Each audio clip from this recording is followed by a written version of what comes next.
Inamin ni Senator Joel Villanueva sa naging pagharap niya sa Senate media na nalulungkot nga siya sa naging pag-i-issue ng Pasig City Regional Trial Court Branch 152 ng temporary restraining order para sa pagpapatupad ng 85 pesos na daily minimum wage hike dito sa Metro Manila. Bilang hepe ng Committee on Labor dito sa Senado, siyempre nalulungkot din tayo dahil alam natin na kailangan ito ng ating mga manggagawa, and a little confused because dun sa Article 126 ng Labor Code natin, hindi ito dapat nagkakaroon ng temporary restraining order, no?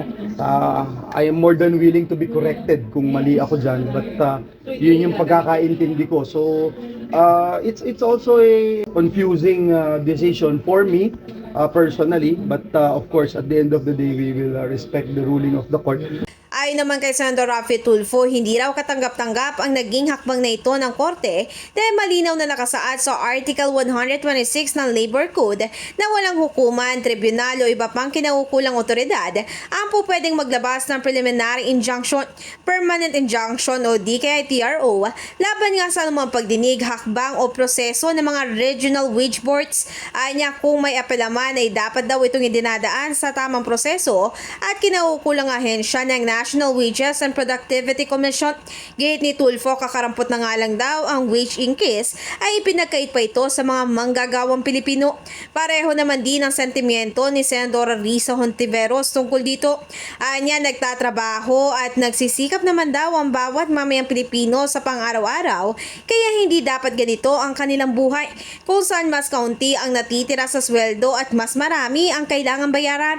Maliit na nga, installment pa. Pumayag na ang groups gaya ng Financial Executives Institute of the Philippines at nakahanda na ang dagdag pasahod ng ibang employers.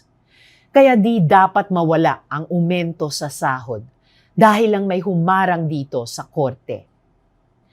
Ang dapat gawin ng DOLE at OSG, labanan ang kaso para agad na ma-dismiss ito o ma-lift ang suspension ng wage hike.